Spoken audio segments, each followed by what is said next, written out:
영재의 태블릿을 본 수임으로 인해 승혜와 진희까지 모든 걸 알게 되고, 이 비극에 의혹을 가지고 있던 수임은 수환과 예빈에게 수상한 얘기를 듣게 돼. 한편 서진은 주영을 자신의 집으로 초대해 예서를 정교회장으로 만들자고 말을 하지. 그런데 그때 사라졌던 수창이 서진의 집으로 찾아와 주영을 찾고, 마침 옆에 있던 주영은 자신이 영재를 코디한 김주영이라고 소개하는데,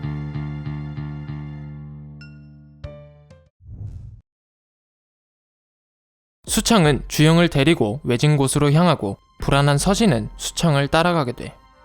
그곳에서 주영에게 총을 겨누며 하루에 12번도 더 김주영이라는 사람을 죽이고 싶었다 라고 말하지만, 오히려 주영은 날 원망할 게 아니라 정신과에서 상담하자 했을 때 등신 쪼다 같은 애가 문제라고 말한 자신을 생각해보라고 얘기하지.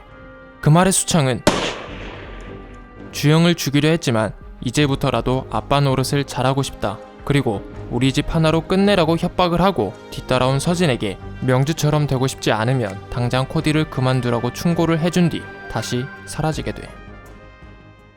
그 후 준상에게 오랜만에 연락을 해서 만나게 되는데, 주영이 영재와 명주를 잡아먹고 있는 것을 지금 이 사단이 나서야 알게 됐다며 말을 하고, 예서의 학원 선생이라고만 알고 있던 준상은 수창의 말을 듣고 모든 걸 알아차리게 되지.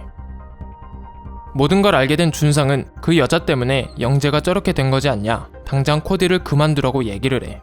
하지만 코디를 포기할 수 없었던 서진은 영재와 가을이는 깊은 관계였다, 그게 영재와 영재 부모 사이의 갈등의 핵심이었고, 가을이를 내쫓고 영재는 정신과 치료를 1년씩이나 받았다 라고 말한 뒤 그런 아이를 서울의대에 보낸 게 김주영이라고 말을 하며 준상을 설득하지.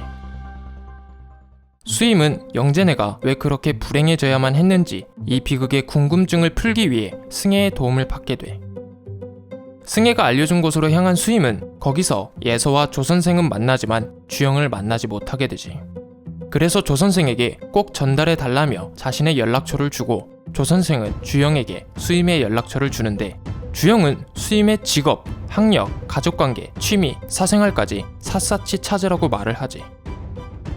한편 서진은 진희와 차를 마시던 중 예서의 전화를 받게 되는데, 그때 수임이 주영의 사무실에 들렸다는 걸 알게 되고, 옆에서 그걸 들은 진희는 요즘 소설을 쓰려고 취재 중이라는 것을 수환에게 들었다고 얘기하면서 영재 이야기를 소설로 쓰려는 게 아닌가라는 추측을 하지.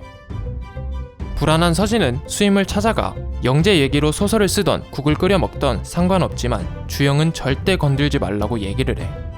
하지만 네가 자꾸 이러니까 더 캐고 싶다, 우리 집에서 일어난 이 비극을 너처럼 구경만 해야겠냐고 말을 하지.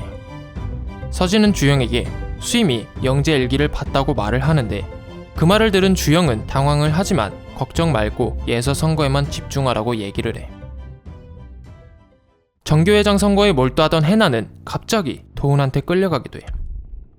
알고 보니 해나가 도훈의 수행평가를 대신 해줄 때마다 도훈 엄마한테 100만원씩 받고 있었고, 그 돈이 적다고 생각한 해나는 도훈 엄마를 찾아가 300만원으로 올려달라고 얘기를 했던 거야. 퇴학당할 걸 알면서도 그렇게라도 돈을 번 이유는 은혜의 병원비로 사용하기 위해서였어. 서진은 우주한테 차인 예서에게 주영이 도와준다고 했으니 걱정 말라고 얘기를 하고, 러닝메이트로 서준이가 어떠냐고 말하고 있는 사이 주영은 지지율이 굉장히 낮은 예서를 정교회장으로 만들기 위해 해나가 자진 사퇴할 수 있게 덫을 놨어. 바로 해나가 도훈에게 끌려갔을 때 거기서 나온 모든 말과 행동을 다른 학생을 시켜 영상으로 찍어 놓은 거야. 주영에게 영상을 받은 서진은 도훈 엄마를 찾아가 영상을 보여주며 협박을 하지. 결국 도훈 엄마는 해나를 불러 영상을 보여주며 수행평가를 대신하던 걸 그만하고 정교회장 또한 사퇴하라고 말을 해. 결국 해나는 우주에게 엄마의 병세가 악화돼서 사퇴를 해야 될 것 같다 말하고 사퇴를 하지. 그렇게 예서는 단독 출마로 무투표 당선이 돼. 해나는 엎친 데 덮친 격으로 병세가 악화된 은혜까지 떠나보내게 돼. 엄마의 자리를 치우던 중 2001년에 찍은 정체모를 사진과 저장되어 있지 않은 번호로 당신한테 딸이 있다는 문자를 보내려 했던 것을 발견하고, 그것에 놀란 해나는 그 번호로 전화를 거는데,